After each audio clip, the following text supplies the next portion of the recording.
Hi, this is Brad Straley with Jacksonville For Life. Today we're going to talk about the upcoming March for Life event, pro-life events from 2017, and what we hope to accomplish in 2018. Today we have with us Tom Masters with Catholics United for Life. Tom, thanks for being on. Thank you for inviting me. I appreciate your efforts. Hey, you are more than welcome. Thank you for your efforts.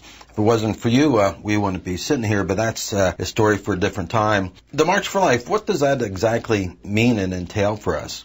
So that gives us an opportunity to witness to life in a public manner, similarly to what is taking place at the March for Life nationally up in Washington, D.C., which takes place sometime around the 22nd of January each year, of course. This will be a cold year for them, but for us, we will gather, as you mentioned, down to Federal Courthouse on Hogan Street on January the 22nd at noon to witness for life, support each other in our efforts, and encourage each other, in fact, to participate in the activities publicly that will bring us to a point where we can hopefully end abortion in our nation.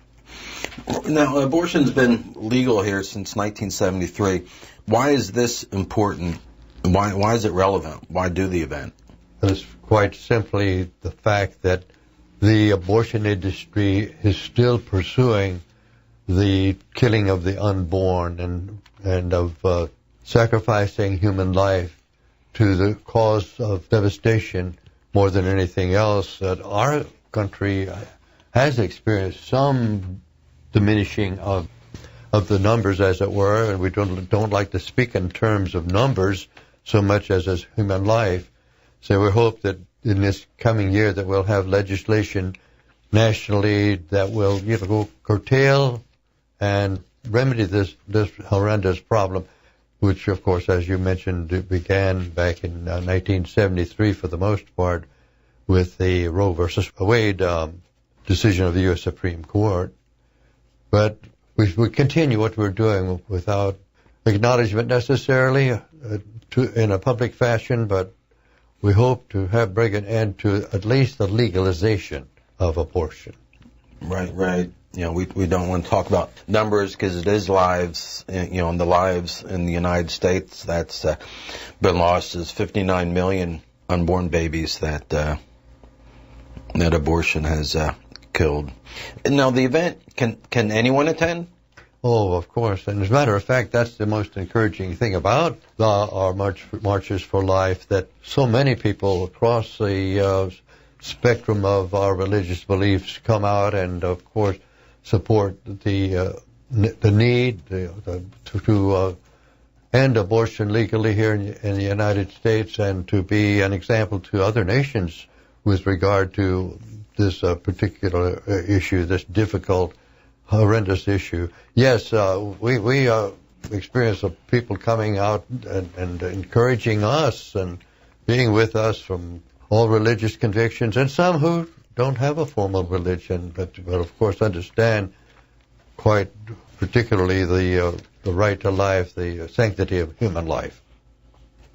Right. And that's personally, that's how I got involved. Seeing you guys out there one cold, it was a weekday, but I remember it was cold nonetheless. Now, if someone hasn't done it before and they think about rallies or pro-life events or demonstrations, the first thing that comes to mind is, if you haven't done it before, is it safe? Oh, of course. And particularly in this event, we, of course, contact the local sheriff's office, and we have their protection. But there's never been any serious issues over the many, many years that we promoted these activities. Going back, in my case, back into roughly 1996, under the auspices of our pastor, and then under the name of Catholics United for Life. And it's amazing how that has been largely the beginning of the movement here in Jacksonville that has expanded all across the city area and gathered in people from so many faiths who have done such great work. Your website, Jacksonville For Life, is a good example of that. And, of course, there are other things. The Family for Life group The 40 Days for Life have come about here. The Life Chain that we have in October and so forth. Yes, we're appreciative and supportive of each other. I agree. Now, it is downtown. It is during the day. What about parking? Well, we don't provide for parking, and people have to take care of their own needs in that regard. Some park some little distance away and use the public transit system because it has a terminal right there where we will be witnessing and handing out our materials and that sort of thing. So people are coming early, and they find a place to park, you see. Now, the folks that are coming early, is there a church service that is going to be provided prior to the event? Yes, I appreciate you asking that. There's a mass service at the Church of the Immaculate Conception. It's referred to now as the Basilica of Immaculate Conception downtown, and there's quite a gathering there. I believe they meet at about 10:30 in the morning over there, and it gives them plenty of time to complete the service and to come over as a group to the courthouse area. Yeah, so we'll have the service at 10:30, and what time's the March for Life? Starts at noon, and incidentally, we have signs that are distributed to those who wish for them. And our march is around the courthouse for that hour from noon to 1 o'clock. Why march around Well, that's a good point. Of course, the federal courthouse represents the federal government, and the court decision in Washington, D.C. in 1973, as mentioned, that legalized, so to speak, the abortion on demand throughout the entire country. So it's at the federal level that we seek to have a rectification of this horrendous problem. Is there anything that occurs after the march? After the march, there's that's a good point to be made also, as a gathering of those who remain for a brief witnessing and of a prayer vigil, a continuation of the prayer vigil that was started there. And then others are given the opportunity, ministers, pro-life people, those who've experienced abortions, in fact, will witness as regards their troubling times concerning the abortion that they have experienced. Now, if someone wants more information, they can always call me, Tom, at 318-3517, 904-318-3517. Also, there's, of course, your website, jacksonvilleforlife.org, and the website for the Diocese of St. Augustine, which has local headquarters here in Jacksonville area, and that's dcfl.org. They have a calendar indicating, of course, publicizing this event and other events throughout the year. Right. I saw earlier today that the National March for Life has the event on their website as well. Now, you said you've been doing this since the mid-'90s. How did you get involved in the pro-life effort? Well, that's an interesting story, so to speak. The lady who's the wife of the man that I worked for here in town was very instrumental in her way by inviting me to pro-life events that took place way back in the 70s after the 1973 decision.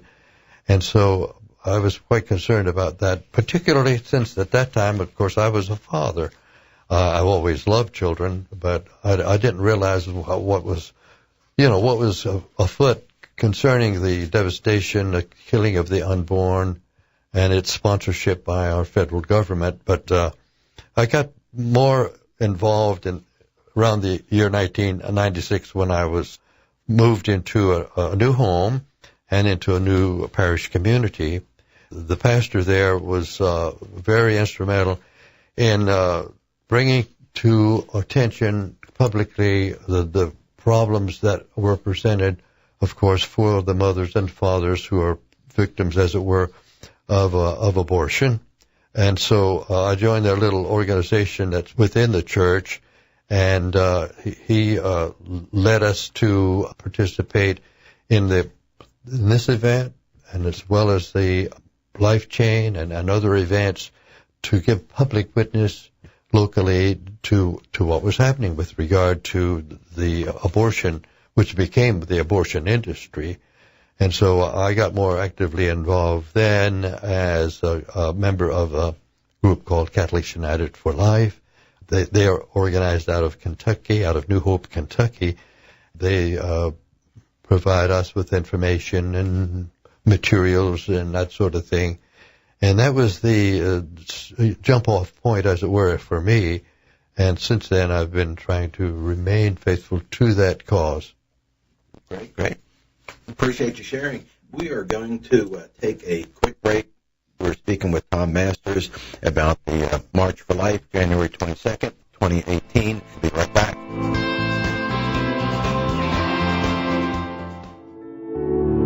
Are you or is someone you know facing an unplanned pregnancy?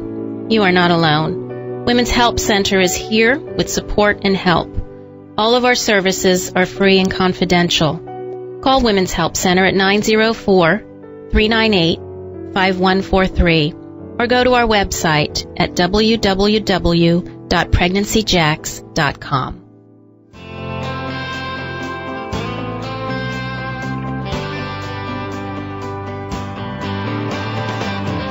Hi, this is Brad Straley with Jacksonville For Life. Today we're speaking with Tom Masters regarding the upcoming March for Life, January 22nd, 2018. And Tom was sharing with us how he first got involved.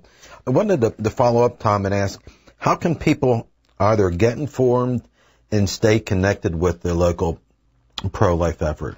Well, this is a good way to do so. Contact JacksonvilleForLife.org. The diocesan website here in Jacksonville and from Northeast Florida, dcfl.org. Contact me personally, 904-318-3517, and just search the web. There's information of this nature posted across the nation, in fact. But please do so and get involved. We want your participation. We appreciate it. We need to support each other with regard to ending abortion through our country. Yeah, one thing that we were, when I say we, Jacksonville For Life, was slow in getting into was Twitter. Maybe partly because I didn't think it was manly to be tweeting. But anyway, we have 1,400 people, organizations reading us. And personally, that is just a fast way to get out a short message, so much easier than, email. People look at it when they want to, read it when they have the opportunity, and of course can always reply back. But the Internet's great. And of course, last month's guest was Steve Ertlett with lifenews.com that we've been reading for decades now. And that was that's a good site. That's a marvelous site, lifenews.com. I utilize that very frequently and recommend that people subscribe to their email news. It's incredible to know what's going on throughout our community, well, particularly throughout the nation. But that's a wonderful source. Right. Now, 2017 has passed, and we've had some changes during that time. Of course, President Trump, one of the first things he did was defund abortion through international Planned Parenthood. It goes back to President Reagan, and nationally 37 abortion mills were closed in the United States. Sadly, we lost Associate Justice Antonin Scalia, who was at 79 years of age. But I tried to look at it where that pro-life Associate Justice was replaced with the 51-year-old Associate Justice Neil Gorsuch. So maybe with some prayer and favor from God, we'll have him on the Supreme Court for 28 years. 2018, what do you think, Tom, that we can be praying for? Of course, we always pray for an end to abortion, certainly, and for greater participation of our people locally and nationally to come alive, as it were, to support the legislation that would be, initiated, and to come to a greater understanding that the sanctity of life is not to be negotiated, so to speak. It's so vital and beneficial on every level, so many levels. And I hope that 2018 will provide for us the opportunities locally and nationally to bring forward legislation. And as you mentioned, Brad, the justices that would give support to this issue, this matter, this vital matter. Our country should be the leaders. We should have the leadership worldwide, in fact, regarding the ending of this horrendous devastation of human life and of course, the injury to the family. They need to support that issue in a greater measure, and not to acquiesce to the so-called culture of death that seems to pervade our land and, of course, the nation, the country, and the international scene. And what else I think about 2018 opportunities are, when it comes to election time, we get an opportunity to replace, prayerfully, a pro-abortion Senator Nelson with a pro-life senator. We also get an opportunity, some folks in Northeast Florida, Central Florida, to replace their pro-abortion Congressman Al Lawson with a pro-life congressperson. And of course, we have the state elections, governor, attorney general, Senate, House, etc. And we see how important those things are when it comes to the 24-hour waiting period. It doesn't take too many pro-abortion judges to put a nix to something that just makes sense to everyone else. Now, you've been doing the March for Life and the pro-life events here, Tom. And I know the event coming up in downtown Jacksonville, so much going on, 300-400 people. You're distributing the signs, you're collecting the signs, you're orchestrating the march. We're talking about the speaking afterwards. Are there times doing all that busy couple of hours that there's something that happens that you're blessed to be part of, that you're made known of, that you can share, and personally makes it worthwhile for you to do this year after year after year? Well, I reflect upon the situation that was brought to my attention by my family many years ago, before all of this began. My mother, for example, was a mother of 11 children. And someone along the way advocated that she have an abortion at a certain point when she was expecting. And of course she said, well, no, that would be the same as killing one of these little ones that are around me, And that message has just stuck with me for many years, And there are other things that come to mind, of course, the confliction, as it were, in dealing with a particular abortionist, a doctor who provides for abortion, even now, and in recent times, and witnessing at that facility, his confrontation with me more than one time, and his calling the police to remove me and others from the vicinity. But all of this is worthwhile, and it's not to be a means of fear. That is, we should have no fear. And then there's the other matter.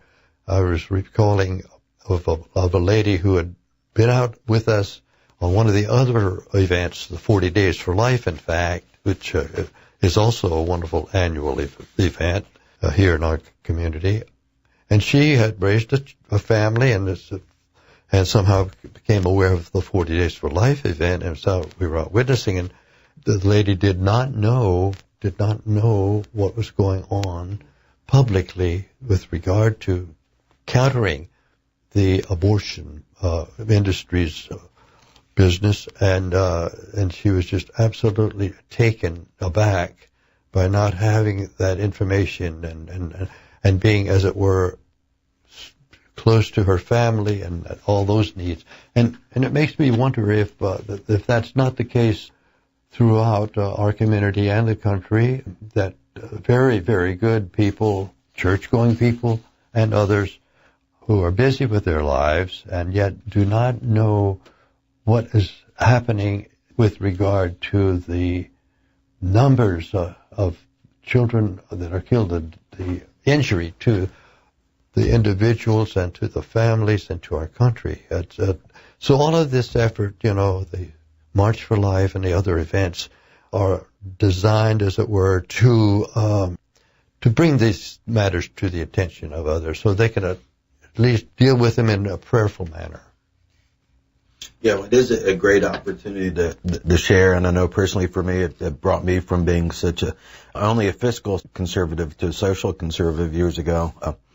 And I appreciate you doing that for us and the unborn and their families. I think about 5,000 families every year are devastated by this, and statistics are out there as far as unmarried couples and the mother has an abortion, and what's the likelihood of that that relationship lasting, the side effects of an abortion, going back since 57, all that's been documented and on our website, JacksonvilleForLife.org. I know the Catholic Church has always been in the forefront of Respect Life matters, and there's a number of ministries coming out from that source. How does Catholics United for Life differ from other Respect Life efforts in the church?